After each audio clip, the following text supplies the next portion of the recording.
नमस्ते बच्चों, आज हम अपनी इस वीडियो क्लास में अपनी कृति पत्रिका के एक अहम मुद्दे की बात करेंगे, जिसका नाम है साहित्य संबंधी सामान्य ज्ञान।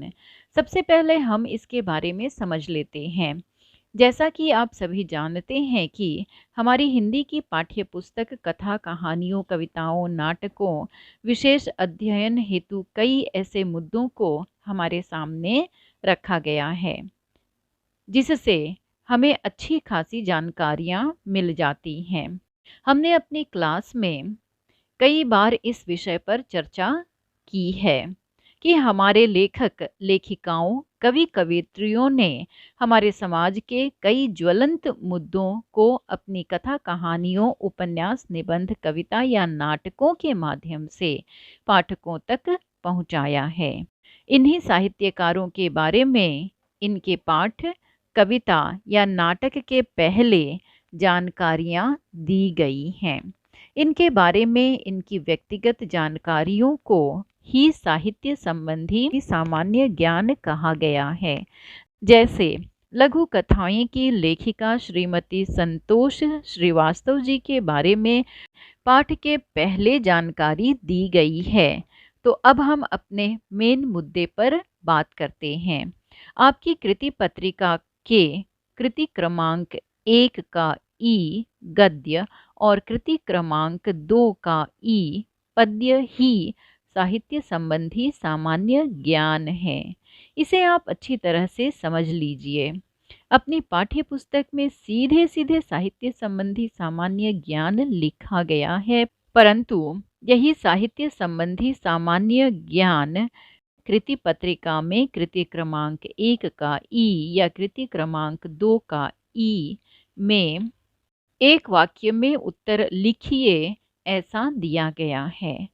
जैसे गिरजा कुमार माथुर जी के काव्य संग्रह लिखिए, तो बच्चों आप उनकी प्रमुख कृतियों को उत्तर के रूप में लिखेंगे जो हमारी पाठ्य पुस्तक में दिया हुआ है, परंतु कृति पत्रिका में एक वाक्य के उत्तर के रूप में दिया गया है। ठीक है, अब हम अपनी कृति पत्रिका के कृति क्रमांक 1 का ई गद्य और कृति क्रमांक 2 का ई पद्य को देखेंगे।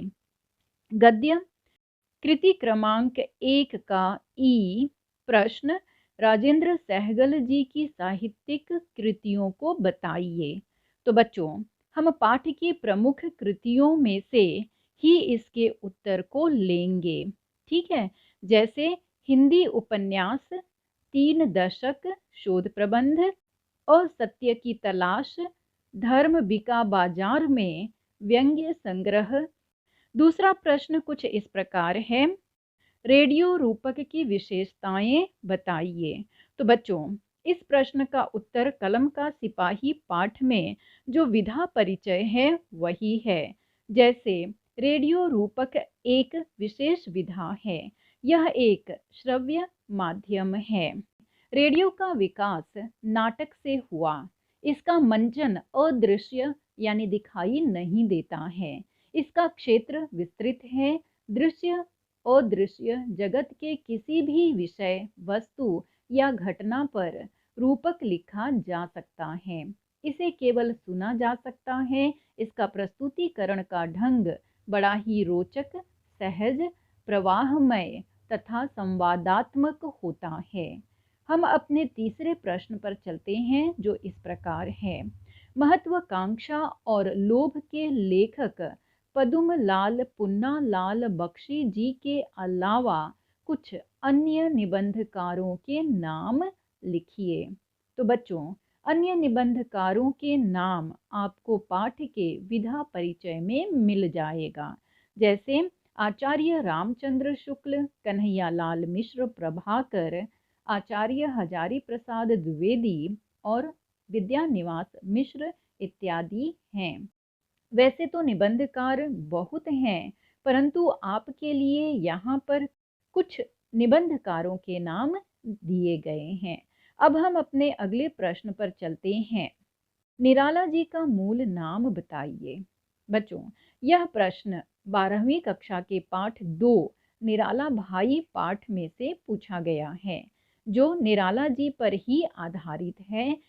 इसका उत्तर सूर्यकांत त्रिपाठी निराला जी हैं।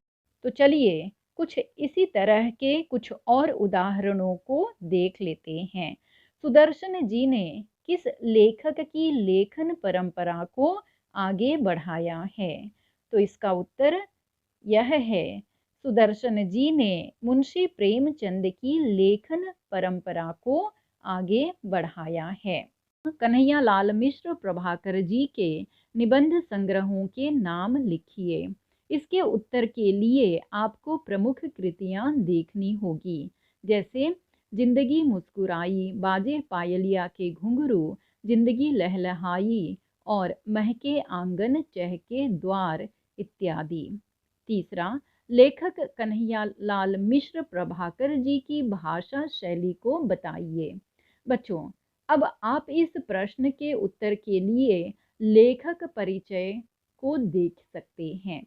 उसी में इसका उत्तर छिपा हुआ है। जैसे कन्हैयालाल मिश्र प्रभाकर जी कथाकार, निबंधकार एवं पत्रकार थे। इनकी भाषा सहज, सरल और मुहावरेदार है, जो कथ्य को दृश्यमान और सजीव बना देती है। साथ ही इनके लेखन में तत्सम शब्दों का प्रयोग भारतीय चिंतन मनन को अधिक प्रभावशाली बनाता है। आप एक सफल निबंधकार थे। आशारानी वोरा जी के लेखन कार्य का प्रमुख उद्देश्य लिखिए। अब यहाँ पर लेखिका के परिचय को देखेंगे। इसका उत्तर भी वहीं पर हमें मिल जाएगा। जैसे आधुनिक हिंदी साहित्य में नारी विषयक लेखन में इनका एक अलग स्थान है। विभिन्न क्षेत्रों में अग्रणी रही महिलाओं के जीवन संघर्ष को चित्रित करना और वर्तमान नारी वर्ग के सम्मुख आदर्श प्रस्तुत करना इनके लेखन कार्य का प्रमुख उद्देश्य है। बच्चों, अब तक तो आप समझ ही चुके हैं कि किसी भी पाठ के लेखक परिचय, प्रमुख कृतियां, विधा परिचय और पाठ परिचय ही हमारा साहित्य संबंधी सामान्य ज्ञान होता है। परंतु इसे कृति पत्रिका में एक वाक्य में उत्तर लिखिए के रूप में पूछा जाता है। अब इन 4 प्रश्नों में से आपको किसी भी 2 प्रश्नों के उत्तर को लिखना होगा और 2 मार्क्स लेने होंगे। ठीक है, तो चलिए हम अपनी कविताओं के साहित्य संबंधी सामान्य ज्ञान को भी देख लेते हैं। कृति क्रमांक 2 का ई एक वाक्य में उत्तर लिखिए। 2 नंबर, गुरु नानक जी की भाषा शैली की विशेषताएं बताइए। तो बच्चों, इसका उत्तर हम कवि के परिचय में से ही लेंगे। जैसे गुरु नानक देव जी सहज सरल भाषा के माध्यम से अपनी बात कहने में सिद्धहस्त हैं या माहिर हैं। इनकी काव्य भाषा में फारसी, मुल्तानी, पंजाबी, सिंधी, खड़ी बोली और अरबी भाषा के शब्द समाये हुए हैं। इन्होंने पद शैली में रचना की है और पद काव्य रचना की गेय शैली है। दूसरा, चतुष्पदी के लक्षण बताइए। अब यह प्रश्न विधा परिचय में से पूछा गया है। जैसे यह चौपाई की तरह होता है। चतुष्पदी 4 चरणों वाला छंद होता है। इसके प्रथम, द्वितीय और चतुर्थ चरण में तुकबंदी होती है। प्रत्येक चतुष्पदी भाव और विचार दृष्टि से अपने आप में पूर्ण होती है। ठीक है, अगले प्रश्न को हम देखेंगे। दोहा छंद की विशेषता बताइए। बच्चों, आप इतना ध्यान रखिए कि यदि आप लेखक परिचय, प्रमुख कृतियां, विधा परिचय और पाठ परिचय को नहीं जानते हैं तो किसी भी हाल में आप साहित्य संबंधी सामान्य ज्ञान को लिख नहीं पाएंगे। इसलिए इन्हें पढ़कर याद रखने का प्रयत्न कीजिए ताकि 4 में से 2 का उत्तर लिखकर अपने मार्क्स में और 2 मार्क्स ऐड कर लें। ठीक है, तो दोहा छंद की विशेषता के उत्तर को विधा परिचय के माध्यम से आप लिख सकते हैं। जैसे दोहा अर्ध सममात्रिक छंद है। दोहे के प्रत्येक चरण के अंत में लघु वर्ण आता है। इसके 4 चरण होते हैं। प्रथम और तृतीय चरण में 13-13 मात्राएं होती हैं तथा द्वितीय और चतुर्थ चरण में 11-11 मात्राएं होती हैं। मात्राओं की गिनती कैसे की जाती है उसको मैंने वृंद के दोहे को पढ़ाते समय बड़ी अच्छी तरह से बता दिया है। अब हम अपने अगले प्रश्न की तरफ चलते हैं। त्रिवेणी काव्य प्रकार की विशेषताएं लिखिए। अब आप इसके उत्तर के लिए अपनी कविता के काव्य प्रकार को देखेंगे जिसमें इसका उत्तर छिपा हुआ है। जैसे त्रिवेणी 3 पंक्तियों का मुक्तक छंद है। इन 3 पंक्तियों में कल्पना तथा यथार्थ की अभिव्यक्ति होती है। इसकी पहली और दूसरी पंक्ति में भाव और विचार स्पष्ट रूप से झलकते हैं और तीसरी पंक्ति पहली 2 पंक्तियों में छिपे भाव को नए आयाम के साथ अभिव्यक्त करते हैं। अपने अगले प्रश्न को देखेंगे। जैसे गजल किस भाषा का लोकप्रिय काव्य प्रकार है?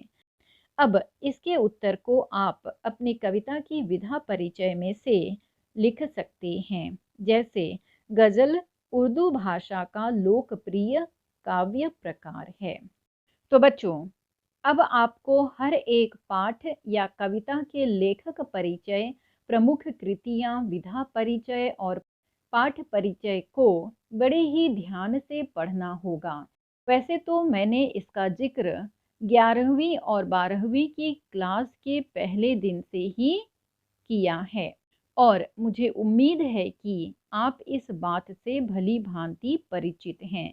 फिर भी इस पर ध्यान देना जरूरी है। ठीक है, मैं उम्मीद करती हूँ कि अब आप सभी को साहित्य संबंधी सामान्य ज्ञान में किसी भी तरह की अड़चन नहीं होगी।